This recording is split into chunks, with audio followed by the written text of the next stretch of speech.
Et ce n'est pas banal, on attaque cette semaine le box-office avec le 23e du classement, New York I Love You. Quelques 18 000 entrées en 3e semaine, c'est peu, mais ce film inédit n'est distribué que dans 49 salles. Le producteur Emmanuel Benbilly poursuit ici un tour du monde amoureux, commencé avec Paris, je t'aime.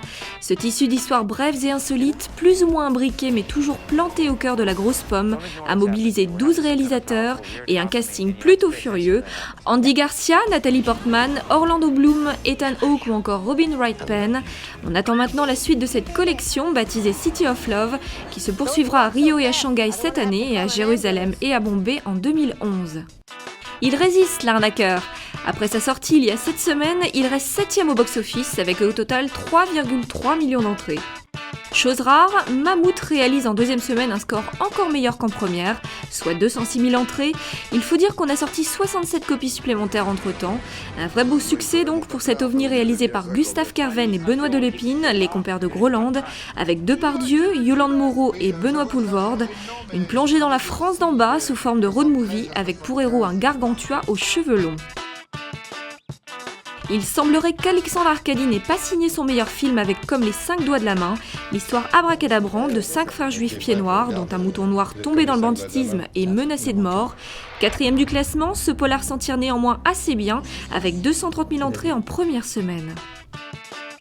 À peine sorti en tête du classement, Camping 2 est déjà relégué au second rang, mais avec les honneurs, 986 000 spectateurs dans 782 salles, soit plus de 2,3 millions d'entrées en 15 jours, de quoi prolonger la fête pour Dubosc et sa bande.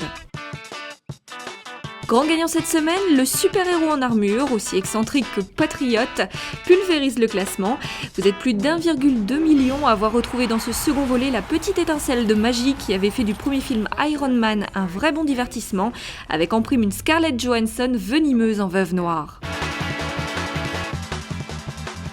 La surprise de la semaine, ce n'est pas le succès annoncé de Iron Man 2 de Jon Favreau, ce n'est pas la bonne tenue des joyeux campeurs de Camping 2 qui continue de progresser dans le box-office, s'accordant la seconde place. Ce ne sont pas non plus les résultats décevants du Luc Besson avec Adèle Blanc-Sec qui aurait pu mieux faire.